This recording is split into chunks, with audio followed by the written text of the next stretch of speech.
Bienvenue dans Voyage dans l'inexplicable.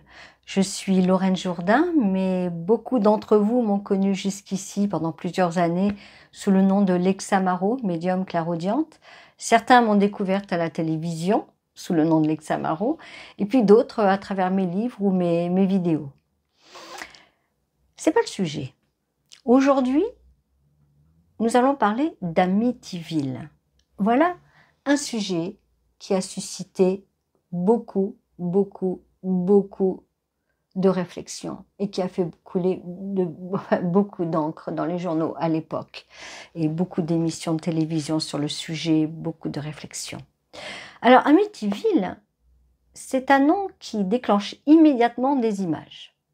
Alors les images sont une maison sinistre, des meurtres inexpliqués, des voix démoniaques, des phénomènes étranges, filmés, rejoués, exagérés. On croit tout savoir. L'histoire d'Amityville, elle a été racontée, détournée, exploitée même. Elle a nourri les peurs, servi les scénarios et figé ce lieu dans une légende noire. Mais derrière les récits et les effets spéciaux, il y a quand même quelque chose que l'on a oublié. C'est le silence. Alors, un silence que peu ont osé écouter. Car Amityville n'est pas un simple décor, c'est un lieu chargé, abîmé, habité par une mémoire plus ancienne que le drame lui-même. Il y a là une faille, pas dans les murs, dans l'invisible. Une déchirure vibratoire toujours active. Quelque chose appelle et parle encore à qui sait entendre. Ce que vous allez découvrir ici n'est pas une fiction cette fois-ci, ni une reconstitution. C'est plutôt une lecture vibratoire de ce que ce lieu émet encore aujourd'hui. À travers mes perceptions,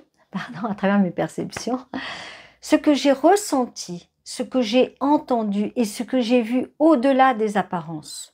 Je vous propose une exploration sensible, pas pour juger, ni pour dramatiser, mais pour comprendre ce qui s'est inscrit dans les murs, dans l'air, dans la mémoire de cet endroit.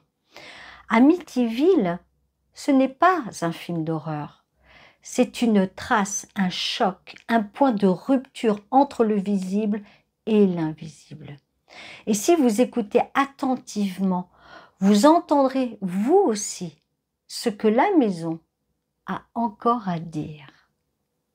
Une maison comme les autres, avant 1974.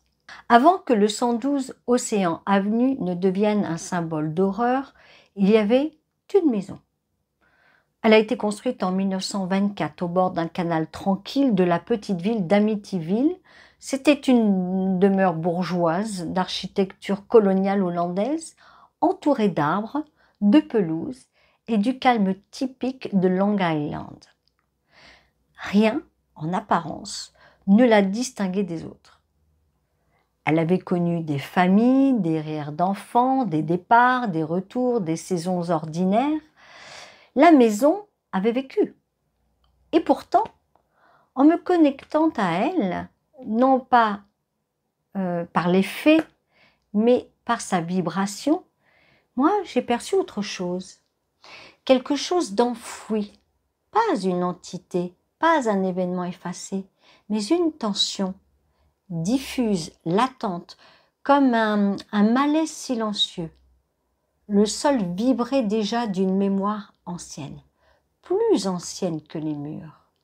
Une mémoire morcelée, dispersée, avec des zones chargées, non digérées, comme si quelque chose autrefois avait laissé une empreinte sans jamais être reconnu.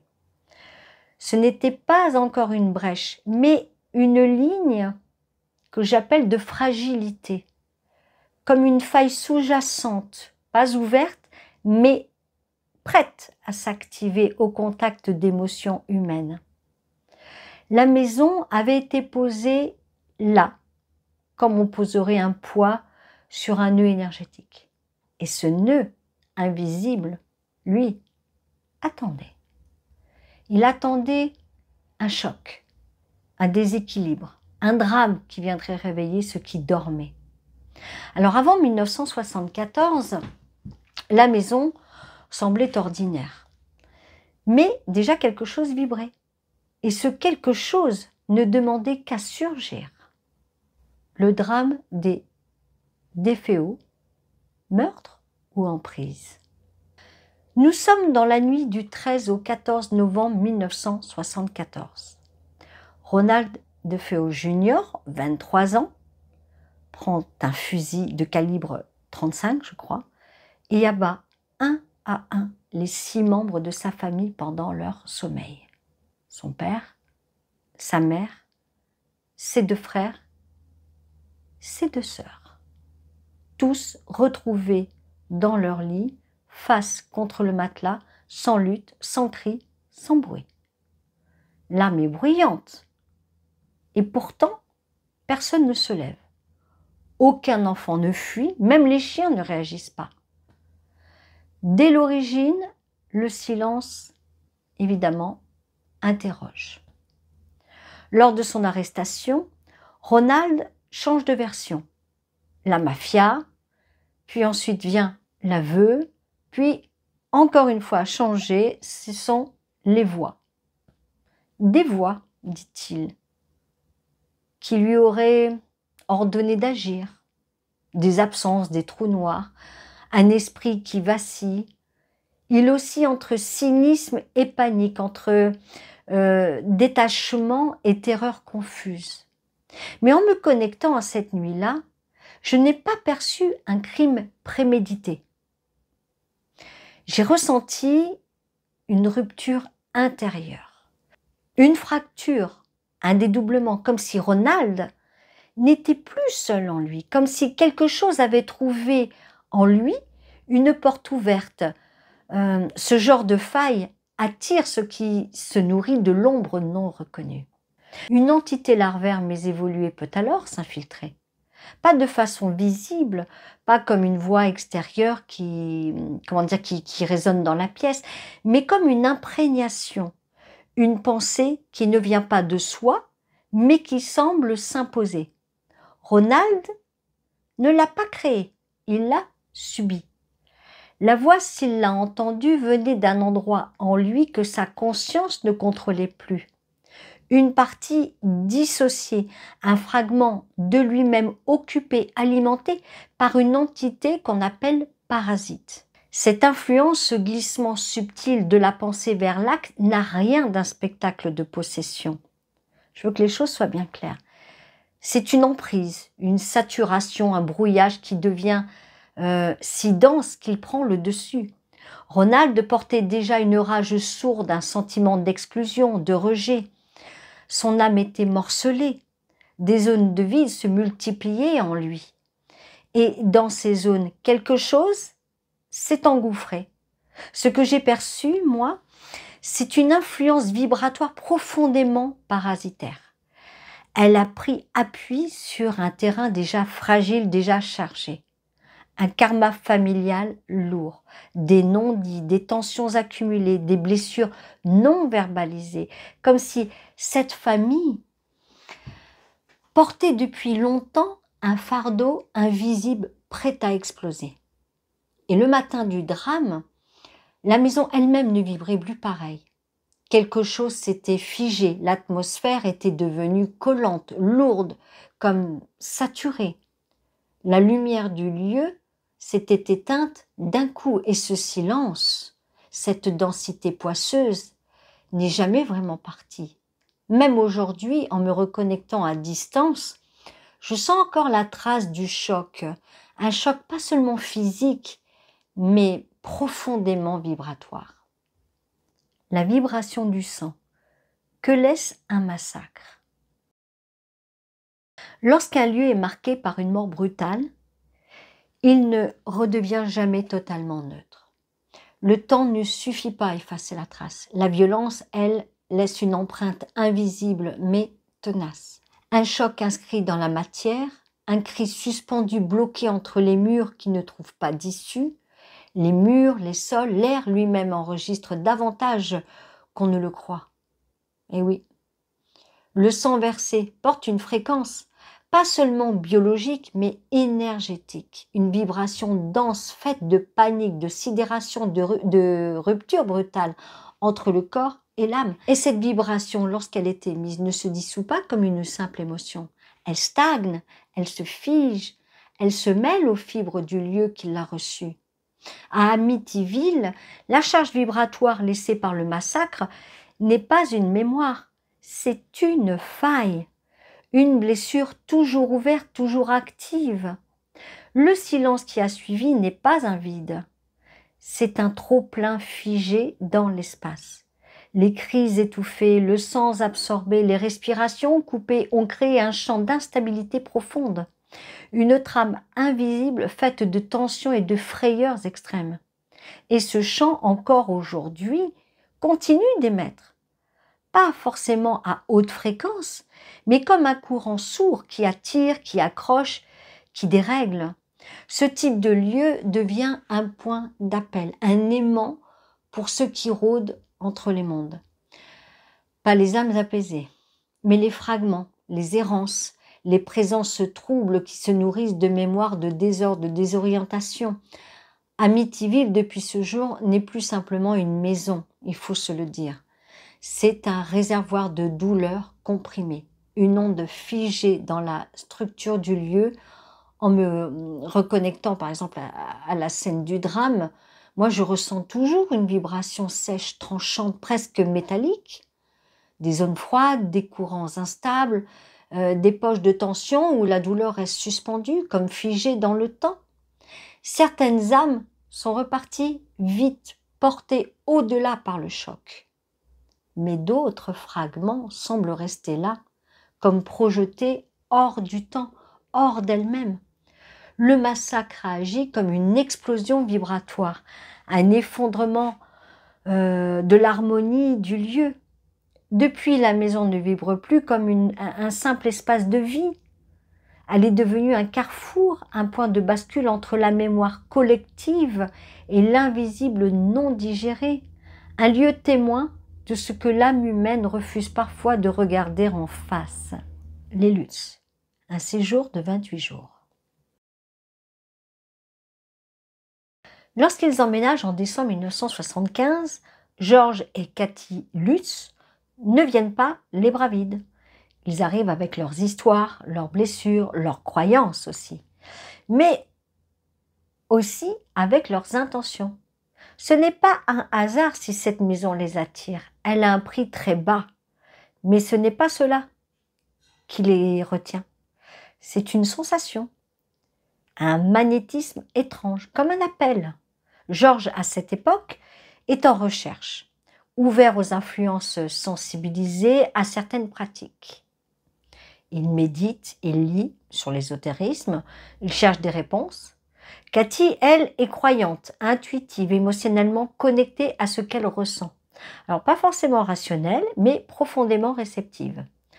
Tous deux forment un couple psychiquement perméable, on est d'accord. Alors, ils ne le savent pas, mais leur union crée un terrain vibratoire instable particulièrement réactif à un lieu chargé. Ils ne sont pas faibles, ils sont sensibles. Et cette sensibilité, dans un lieu comme celui-ci, devient quoi? Eh bien, il devient un catalyseur. Les premières nuits, rien ne se manifeste. Mais très vite, le malaise s'installe. Georges se transforme, il devient irritable, fébrile, comme s'il portait une lourdeur étrangère.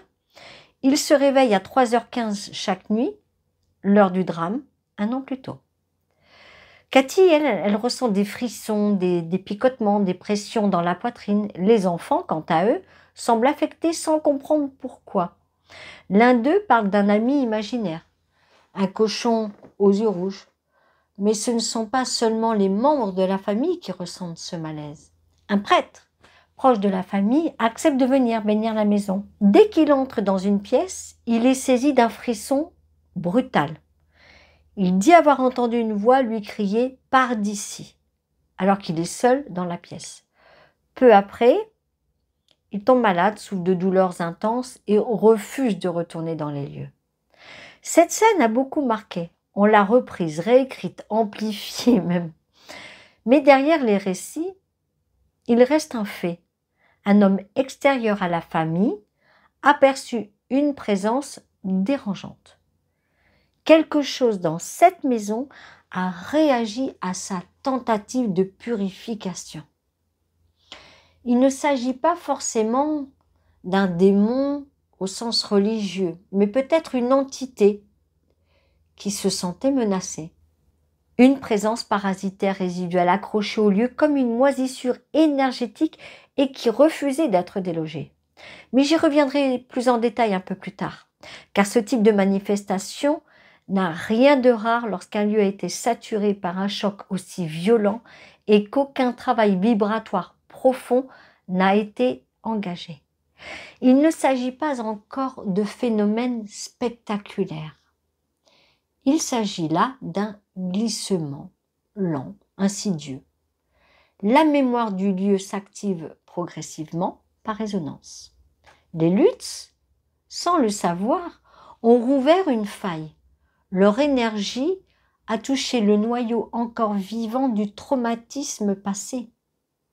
Et ce noyau n'attendait que cela. Je ne crois pas qu'ils aient inventé. Je ne crois pas non plus qu'ils aient tout compris. Ils ont vécu, je dirais, une cohabitation vibratoire entre leurs projections, leurs attentes et les résidus de ce qui n'avait jamais été libéré. Pendant 28 jours, les lignes ont bougé. Le seuil a été franchi et la maison, une fois encore, est devenue un miroir des inconscients. Manifestation ou projection? Après quelques jours seulement, la maison commence à parler, non pas avec des mots, mais avec des signes, des perturbations, des anomalies. Les Lutz ne sont pas simplement en train de rêver, ils vivent une interaction, un échange silencieux avec un lieu qui réagit à leur présence. Et ce dialogue, s'il n'est pas toujours visible, est bel et bien actif. Les manifestations prennent forme. Des mouches qui envahissent les pièces, des bruits sourds, des odeurs nauséabondes, des griffures sur les murs, un lit qui se soulève, des sensations d'étouffement, de regards pesants, de voix dans le silence.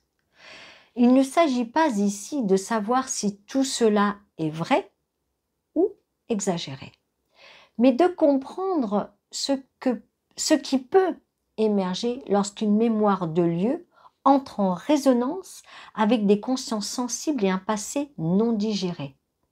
Certaines de ces manifestations sont liées à l'énergie qu'on appelle résiduelle, comme un disque rayé qui rejoue toujours la même note sans fin, sans but.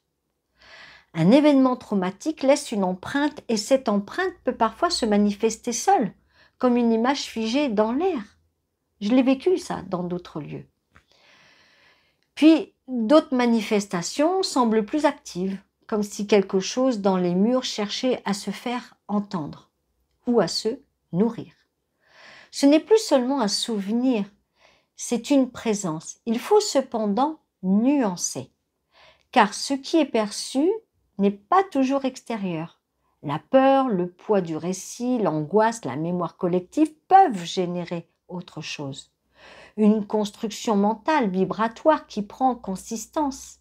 Et si plusieurs personnes dans un même lieu ressentent la même chose, croient aux mêmes signes, attendent la même peur, alors une forme pensée naît. Pas un esprit, pas une entité, pas une entité consciente, je vais y arriver, mais une projection collective dotée d'une puissance réelle. Vous savez comment on l'appelle? Un égrégore. C'est ainsi que le drame devient légende et que la légende s'incarne à travers les peurs des vivants. Mais comment discerner l'origine de ces manifestations? Eh bien, entre esprit errant, énergie résiduelle, parasite vibratoire et forme mentale, Il faut apprendre à les lire, les vibrations. Une énergie résiduelle rejoue sans intention. Une entité parasite s'immisce, affaiblit, s'infiltre. Une âme errante cherche à être entendue, reconnue, apaisée. Une forme pensée se nourrit de ce qu'on lui donne. Peur, attention, fascination. Je me souviens d'un appel d'une femme qui me contacte, bouleversée. Elle et son mari avaient acheté une maison. Elle la voulait. Lui, il ne la sentait pas. Il ne la sentait pas du tout. Très vite, il s'est éteint. Parce que bon, ils l'ont acheté finalement, mais il a cédé. Donc lui, très vite, il s'est éteint mentalement, comme vidé. Puis un jour, sa femme l'a retrouvé pendu dans l'escalier, exactement là où l'ancien propriétaire lui-même s'était donné la mort. Mais ça, il ne le savait pas quand ils ont acheté la maison. Il n'était absolument pas au courant de l'événement tragique qui s'était produit dans cette maison. Alors, on va dire une coïncidence? Non, bien sûr que non. Ce n'était pas une simple coïncidence. C'était une mémoire, une empreinte vibratoire qui avait trouvé un corps réceptif pour se rejouer. Ce genre d'exemple montre à quel point les lieux chargés peuvent influencer l'humain. Mais à Amityville, quelque chose de plus vaste s'est formé. Une mémoire collective, un champ d'attention, une onde de peur nourrie par les médias, les récits, les fantasmes. Et cette onde, à force de grossir, a fini par devenir une présence à part entière. Non pas une entité classique, mais un égrégore. Alors, c'est une forme vivante faite d'imaginaire et d'émotions amplifiées. C'est cela aujourd'hui qu'il faut interroger. Non plus seulement l'effet du passé, mais ce qui, depuis, a été créé autour d'eux. Nous allons rentrer dans le prochain chapitre, dans cette question justement.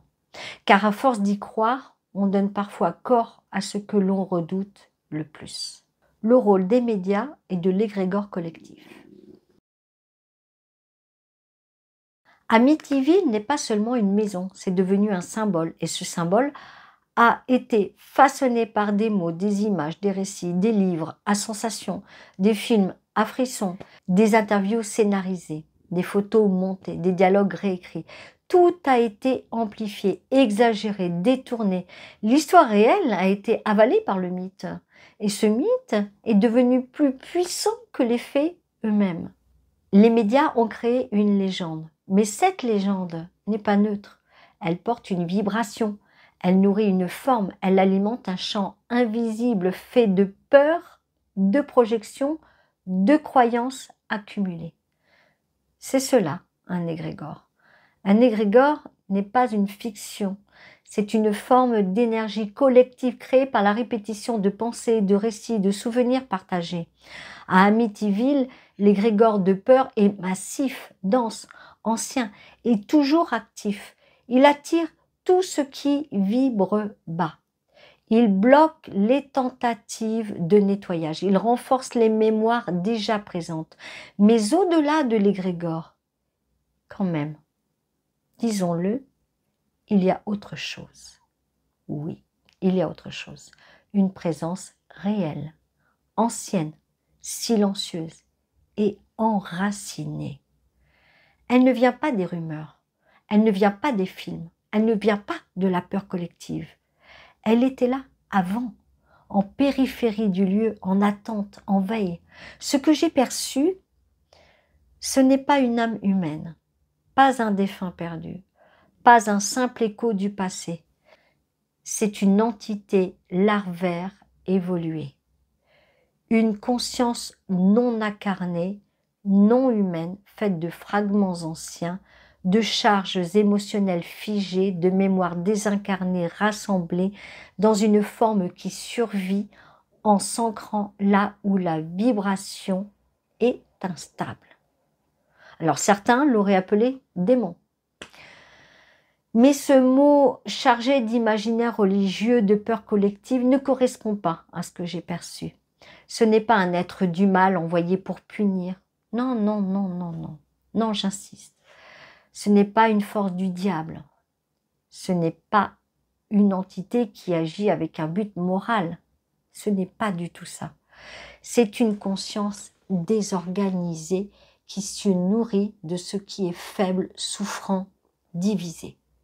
Elle n'a pas besoin de croire ou de faire croire. Elle agit par résonance.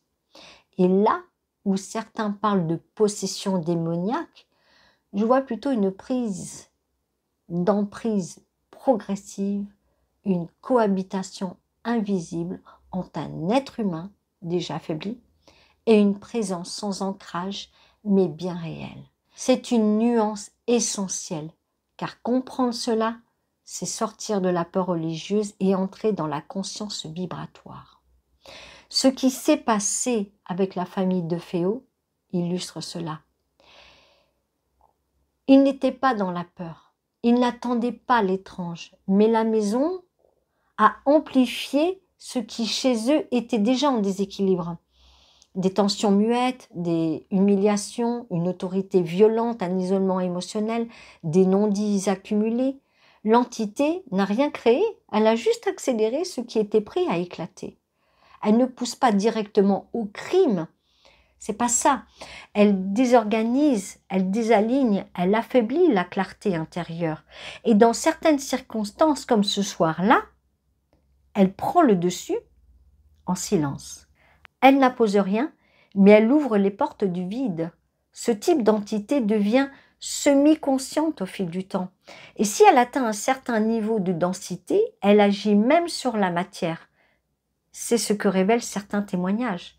Des objets déplacés, des meubles renversés, des bruits sans cause visible. Un égrégore n'a pas cette capacité, absolument pas. Il influence, lui, il alourdit, il trouble, mais il ne déplace pas la matière. Quand des objets bougent, quand la densité physique est touchée, c'est qu'il y a une conscience énergétique ancrée et capable d'agir ponctuellement dans notre réalité. Aujourd'hui encore, en me connectant à cette maison, je ressens cette présence. Elle est stable, compacte, je dirais en veille. Et tant que le lieu n'aura pas été nettoyé à tous les niveaux, vibratoires, émotionnels, symboliques, elle restera. Elle attend la prochaine faille, le prochain être qui doutera assez, qui s'éteindra juste assez pour qu'elle puisse de nouveau s'insinuer. Y a-t-il eu mensonge?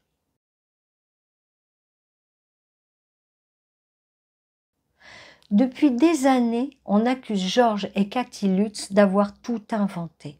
Certains parlent de stratégie médiatique, de désir de notoriété, de gains financiers. Des incohérences ont été relevées, des contradictions dans leurs témoignages, des zones d'ombre qui laissent place au doute.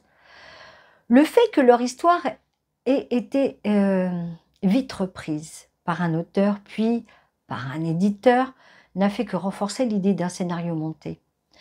Mais mentir suppose préméditation. Et ce que j'ai perçu en me connectant à l'énergie de Georges Lutz ne relève pas d'un plan réfléchi. Georges n'a pas menti, il n'a pas manipulé, il n'a pas joué un rôle.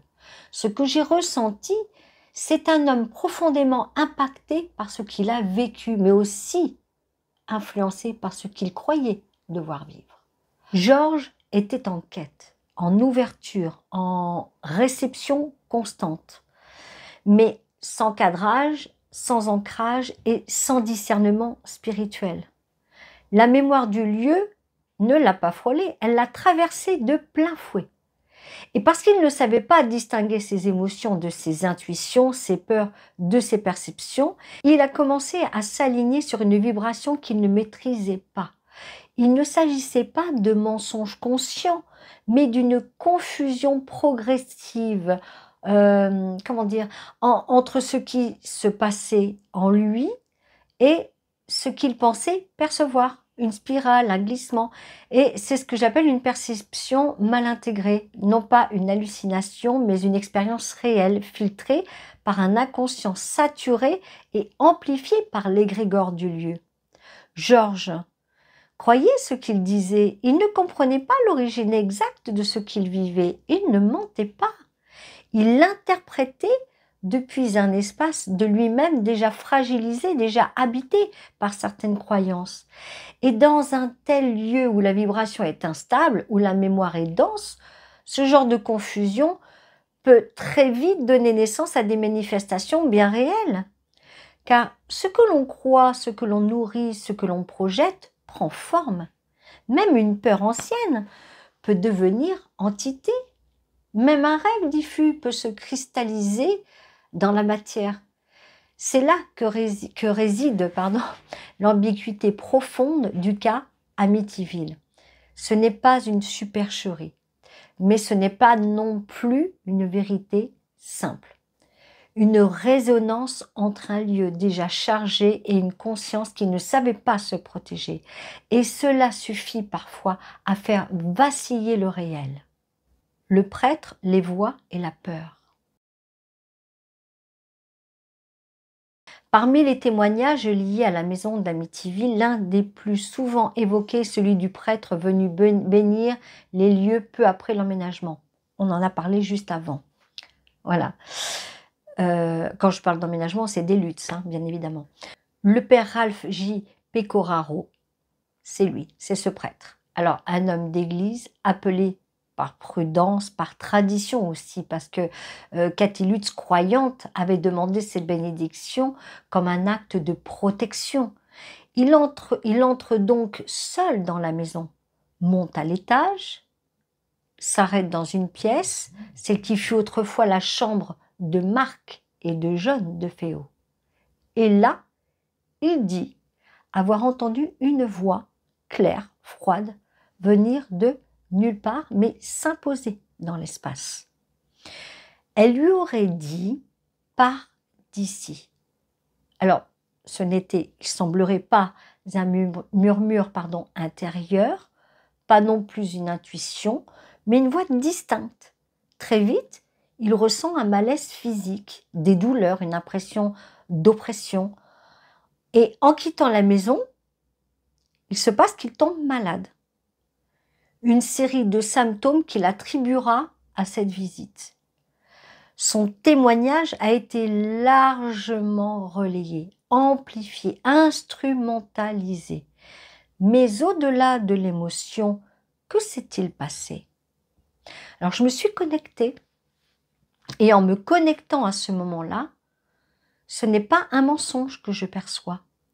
Ce prêtre a réellement ressenti une intrusion, mais il l'a filtrée à travers son propre cadre, celui de la religion, de la dualité bien-mal, de la notion de démon. Ce qu'il a entendu n'est pas une voix humaine, ni non plus une voix divine. C'est une onde vibratoire formulée mentalement comme une injonction. Mais cette injonction ne venait pas d'une entité animée d'un mal conscient. Elle venait en fait d'un champ énergétique qui refusait la présence d'une vibration opposée, ce qui est très différent.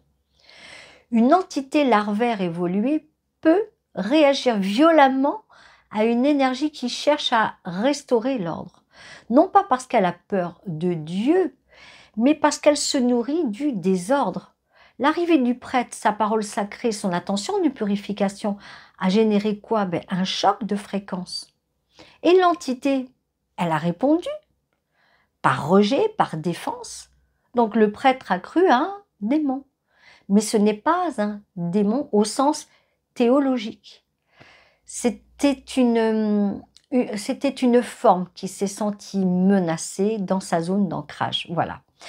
Ce qui s'est manifesté était réel, mais mal interprété. Et parce que l'homme n'était pas préparé à ce type de confrontation vibratoire, parce qu'il avait lui-même des failles ouvertes, la présence a pu l'atteindre, physiquement, émotionnellement. Ce n'est pas sa foi qui l'a protégé, c'est sa foi qui a créé le conflit, en quelque sorte. Ce genre de rencontre n'a pas besoin de foi ni d'exorcisme.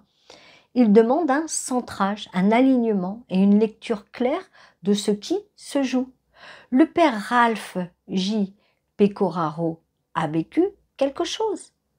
Mais ce qu'il a raconté était traversé par sa peur, par les récits de l'enfer, plus que par une compréhension du phénomène énergétique.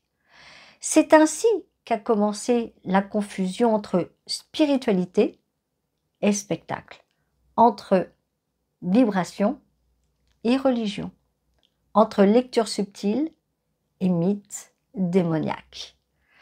Et cette confusion a préparé le terrain à tous ceux qui allaient suivre. Les Warren, foi, peur et démonisation. Après le départ précipité des Lutz, la maison d'Amityville devient un objet de fascination.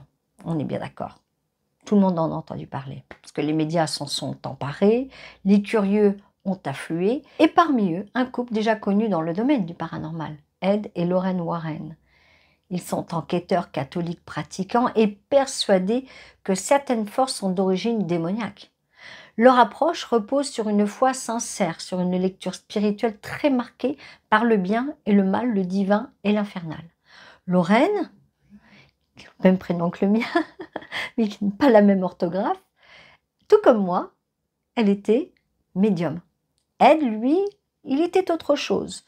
Il était démonologue.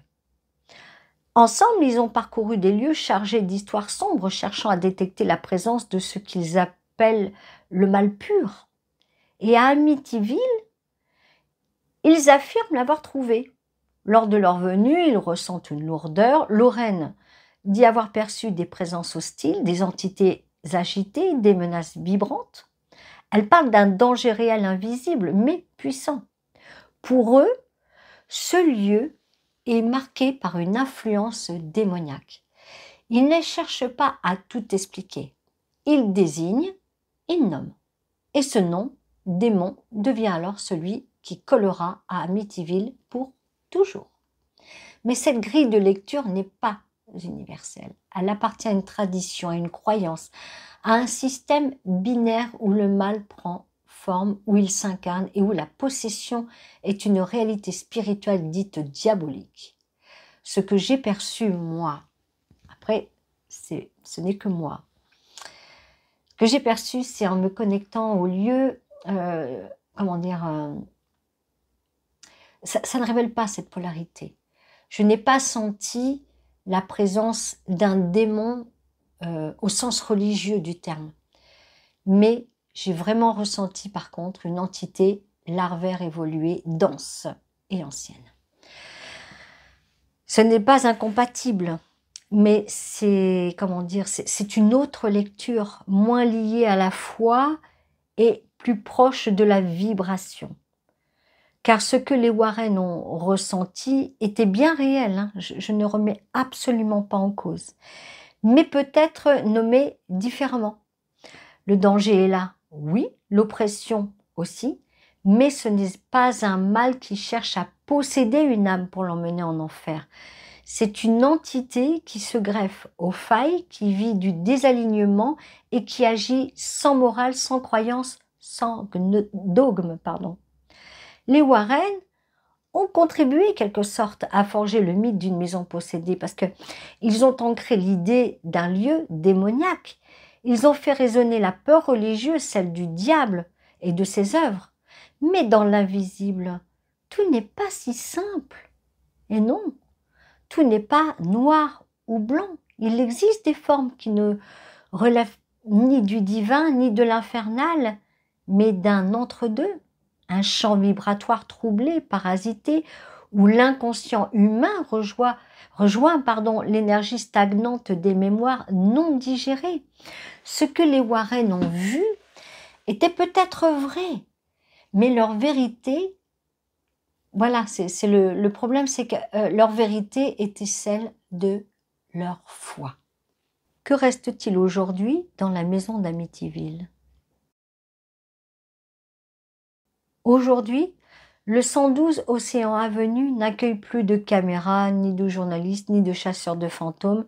La façade a été modifiée, le numéro de rue a été même changé, pour vous dire. Les propriétaires actuels refusent les visites, ce qui peut se comprendre. Ils demandent l'oubli. Et à première vue, la maison semble paisible. Mais qu'en est-il vraiment ? Que reste-t-il 50 ans après le drame, je dirais même plus que ça, 51 ans après le drame de cette histoire vibratoire, qu'est-ce qu'il en reste? Le lieu est-il encore chargé? Ou a-t-il été libéré par le temps, par des prières, par l'oubli progressif? Alors, comme je me suis posé ces questions, je me suis reconnectée. Et en me reconnectant récemment à cette maison, je n'ai pas perçu la même densité qu'auparavant. Alors, il y a quelque chose qui s'est tassé, comme si une partie de l'égrégore avait perdu sa force, comme si le lieu épuisé par l'agitation avait retrouvé un peu de silence. Mais ce n'est pas un vide. Ce n'est pas une maison blanche, neuve, neutre.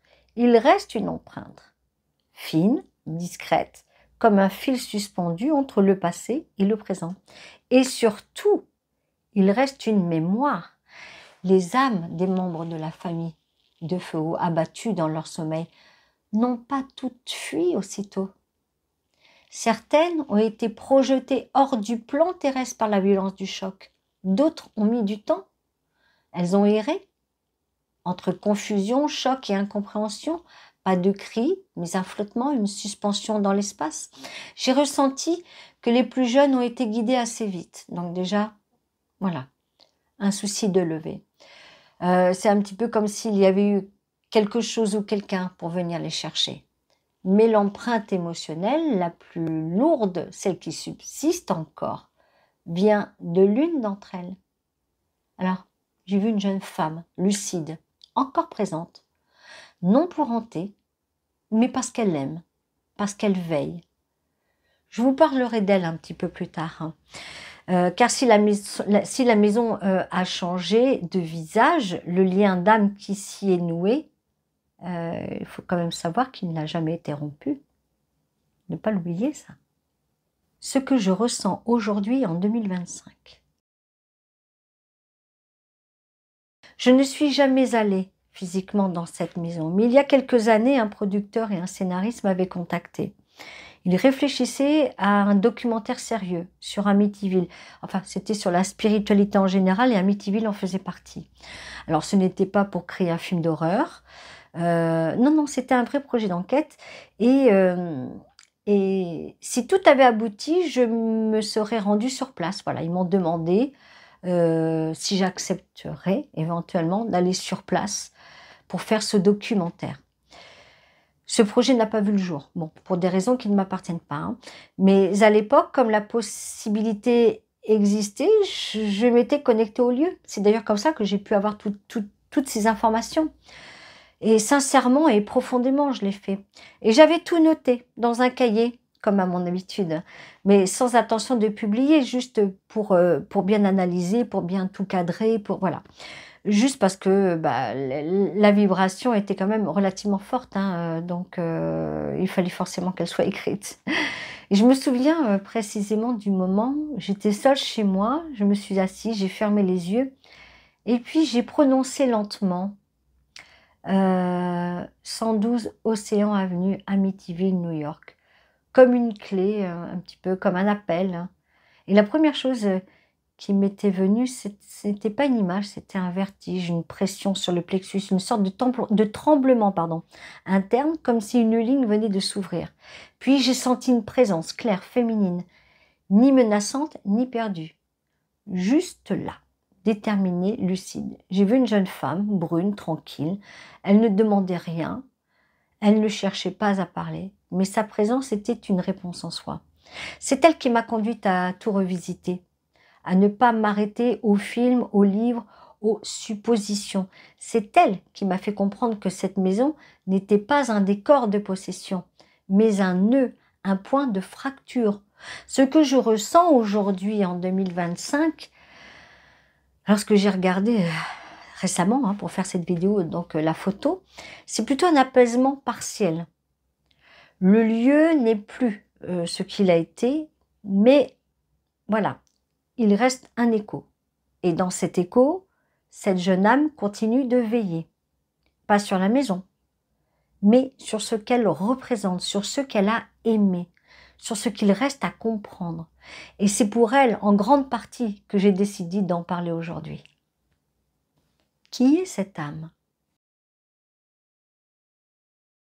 Alors c'est la grande question. Qui est cette âme? Je ne dirai pas son nom, par respect, par pudeur, et parce que ce que je ressens d'elle ne correspond pas à une fiche de police ni à une photo jaunie dans les archives.